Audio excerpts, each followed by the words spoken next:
Hello everyone, welcome to N K tutorial. आज हम पढ़ेंगे chapter 2 linear equation in one variable. थोड़ा सा डायग्राम को अंडरस्टैंड करते हैं। हम लोग देख पा रहे हैं कि एक स्केल गिवन है। स्केल पे लेफ़्ट हैंड साइड पे क्या है 5 + 4। हम राइट हैंड साइड पे 7 के साथ क्या ऐड करें कि हमारा लेफ़्ट हैंड साइड के इक्वल हो जाए। लेफ़्ट हैंड साइड में 5 + 4 कितना होता है, 9 होता है। वैसे ही हम राइट पे 7 के साथ क्या ऐड करें कि 9 बन जाए। तो हम लोग जानते हैं कि 2 ऐड करेंगे तो राइट हैंड साइड भी क्या हो जाएगा, 9 बन जाएगा। ठीक है, और इससे क्या हुआ, हमारा जो स्केल है वो बैलेंस हो गया। स्केल क्या हो गया, बेसिकली बैलेंस हो गया। वैसे ही हम सेकेंड डायग्राम को देखते हैं। तो सेकेंड डायग्राम में क्या है, लेफ्ट हैंड साइड पे आप देख पा रहे हो 10 + 5 है। राइट हैंड साइड में ऐसा क्या ऐड करें कि लेफ़्ट हैंड साइड के बराबर हो जाए।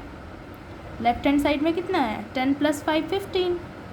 तो राइट हैंड साइड में हम लोग क्या ऐड करेंगे, या तो आप 11 + 4 लिख दो या फिर आप डायरेक्ट 15 भी लिख सकते हो, है ना। या फिर आप डायरेक्ट 15 भी लिख सकते हो। तो ये स्केल क्या बैलेंस हो जाएगा। ठीक है, तो इस डायग्राम से आपको क्या समझ में आया। An equation is like a balance. Equation किसकी तरह होता है, एक बैलेंस की तरह होता है, जैसे हम लोग ने यहाँ पे पढ़ा। ठीक है, both side must be equal. दोनों साइड क्या होने चाहिए, इक्वल होने चाहिए। लेफ्ट साइड अगर 9 है तो राइट हैंड साइड भी क्या होना चाहिए, 9 होना चाहिए। We find the unknown value to keep the balance equal. हम लोग ने यहाँ पे क्या किया, वैल्यू को फाइंड आउट किया। ठीक है, यहाँ पे भी वैल्यू को फाइंड आउट किया, यहाँ पे भी वैल्यू को फाइंड आउट किया। क्यों फाइंड आउट किए, ताकि हम ये जो स्केल है उसे क्या बना सके, बैलेंस कर सके, इक्वल कर सके। ठीक है, ओके। द नेक्स्ट हम पढ़ेंगे linear equation in one variable के डेफिनेशन को थोड़ा सा ब्रेक डाउन करके देखते हैं। तो उसमें सबसे फर्स्ट पढ़ते हैं equation. An equation means a mathematical statement with an equal sign. Mathematical statement होना चाहिए जहाँ पे इक्वल साइन मौजूद हो। ठीक है, जैसे कि एग्जाम्पल में बोल रहा है कि 2x - 3 = 7। तो 2x - 3 7 ये सारे क्या है, स्टेटमेंट गिवन है जहाँ पे क्या है, इक्वल साइन प्रेजेंट है, मौजूद है। With equal sign it is not an equation. Without equal sign it is not an equation. अगर इक्वल साइन नहीं हुआ तो वो क्या, इक्वेशन नहीं कंसिडर किया जाएगा। ठीक है, जैसे कि मान लो आप 2x - 3 इक्वल साइन ना होके +7 ऐसा हो जाए तो क्या हम इसे इक्वेशन बोलेंगे, नहीं बोलेंगे। इक्वेशन होने के लिए कोई मैथमेटिकल स्टेटमेंट होना चाहिए। पहली बात, आप 2x + 4 = 10 आप ऐसे भी लिख सकते हो, ये क्या मैथमेटिकल है। ठीक है, स्टेटमेंट जिसमें क्या इक्वल साइन प्रेजेंट है, तो ये भी इक्वेशन हो जाएगा और ये भी इक्वेशन हो जाएगा। अब पढ़ते हैं वन वेरिएबल क्या होता है। It has only one unknown letter like x, y, z। Equation में एक ही अननोन लेटर होने चाहिए, चाहे मैं x की जगह में x लिखूँ या y लिखूँ या फिर z लिखूँ या फिर a b c भी लिख सकती हूँ। ठीक है, आपको जो अल्फ़ाबेट पसंद आ रहा है वो आप यहाँ पे यूज़ कर सकते हो। तो यहाँ पे बेसिकली आप देख पा रहे हो कि एक ही अननोन लेटर होना चाहिए वन वेरिएबल के केस पे। एग्जाम्पल देखते हैं, 3x + 5 = 11। यहाँ पे एक ही अननोन वेरिएबल है। ठीक है, सेकेंड वाला में देखोगे कि 2x + 3y = 7। आप यहाँ पा रहे हो कि दो अननोन वेरिएबल हो जा रहे हैं। हमें दो अननोन वेरिएबल चाहिए ही नहीं, हम तो पढ़ रहे हैं वन वेरिएबल। सो ये क्या हो जाएगा, रॉन्ग हो जाएगा। ठीक है, एक्सेप्ट नहीं करेंगे उसे। फिर हाईएस्ट पावर इज़ 1। हम लोग ने पढ़ा इक्वेशन में वन वेरिएबल होने चाहिए मात्र। दूसरी बात क्या, जो वन वेरिएबल हम लोग स्टडी कर रहे हैं उसमें हाईएस्ट पावर केवल 1 ही होना चाहिए। The variable must not have square और क्यूब। स्क्वायर बोलने से क्या है कि उसकी पावर 2 नहीं होनी चाहिए, क्यूब बोलने से उसकी पावर 3 नहीं होनी चाहिए। ठीक है, नॉट बोल रहा है मतलब नहीं होनी चाहिए।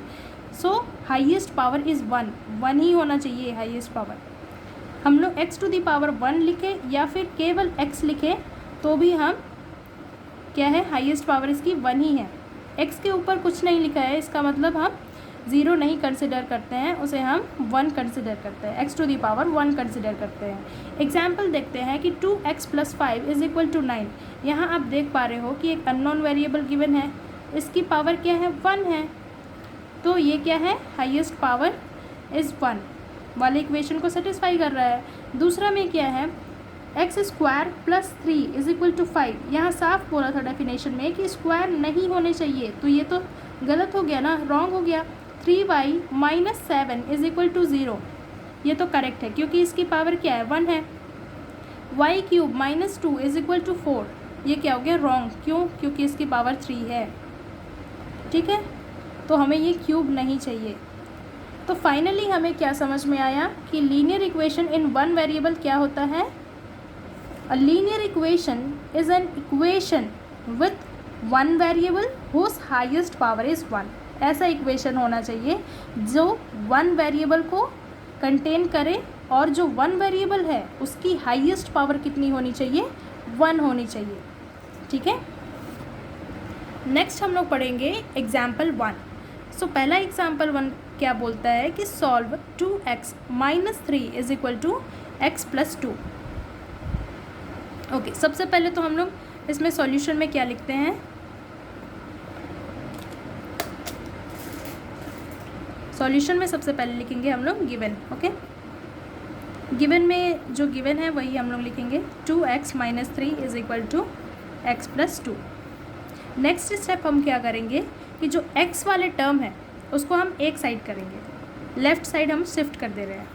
2x यहाँ पे क्या है, राइट हैंड साइड पे भी x प्रेजेंट है, तो अगर हमें इसे लेफ़्ट हैंड साइड पे शिफ्ट करना है तो इसके जो साइन है वो क्या हो जाते हैं, चेंज हो जाता है। जैसे यहाँ पॉजिटिव साइन है वो लेफ़्ट साइड शिफ्ट होगा तो क्या हो जाएगा, नेगेटिव हो जाएगा।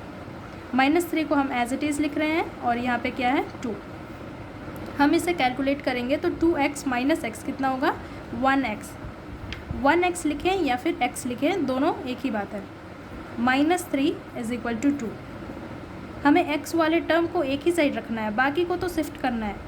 इसे हम हटाने के लिए क्या करेंगे, +3 का ऐड कर देते हैं, है ना। तो हम लोग क्या कर रहे हैं, adding 3 on both side.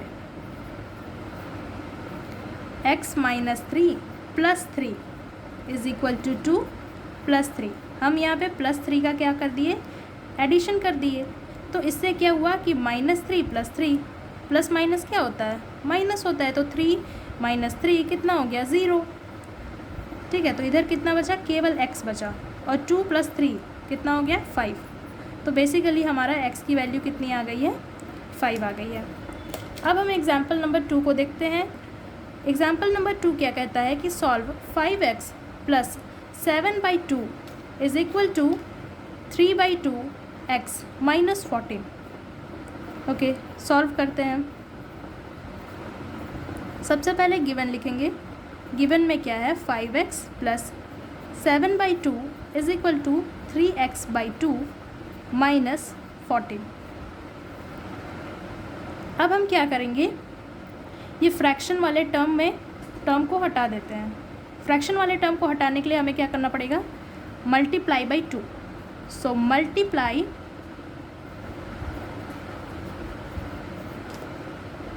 By 2 on both side. Okay, आपको लग रहा होगा कि हम ये फ्रैक्शन वाले टर्म को क्यों रिमूव कर रहे हैं। बेसिकली हम यहाँ पे कॉम्प्लिसिटी रिड्यूस करने की कोशिश कर रहे हैं, ठीक है, ताकि हम क्वेश्चन को ईजिली सॉल्व कर सकें। सो हम मल्टीप्लाई करते हैं, तो मल्टीप्लाई करेंगे 2 के साथ, तो ऐसे ही तो लिखेंगे, ठीक है। 3x/2 - 14,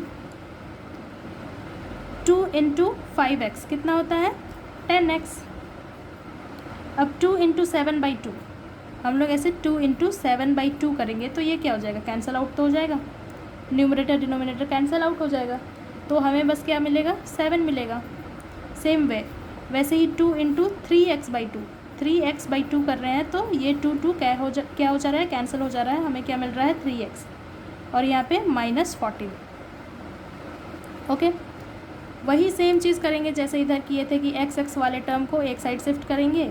सो 10x, यहाँ का 3x इधर शिफ्ट होगा तो कितना हो जाएगा -3x + 7 = -14। 10x - 3x कितना हो जाएगा, 10 - 3 कितना होता है 7, सो 7x हो गया + 7 = -14।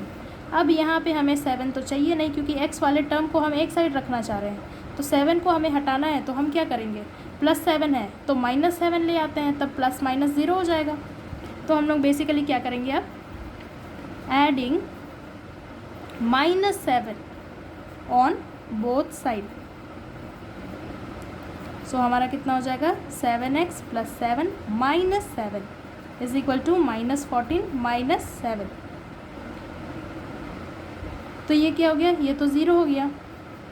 लेफ्ट हैंड साइड पे कितना बचा 7x और राइट हैंड साइड पे कितना हो जाएगा -14 - 7 कितना होता है।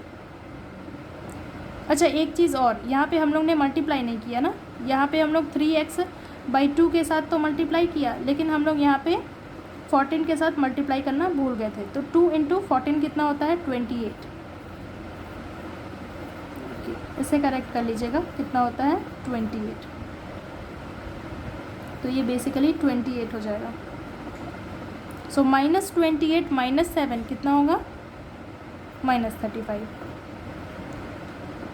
अब यहाँ पे क्या करेंगे, x की वैल्यू फाइंड करने के लिए -35 और ये 7 कहाँ आ जाएगा डिनोमिनेटर में।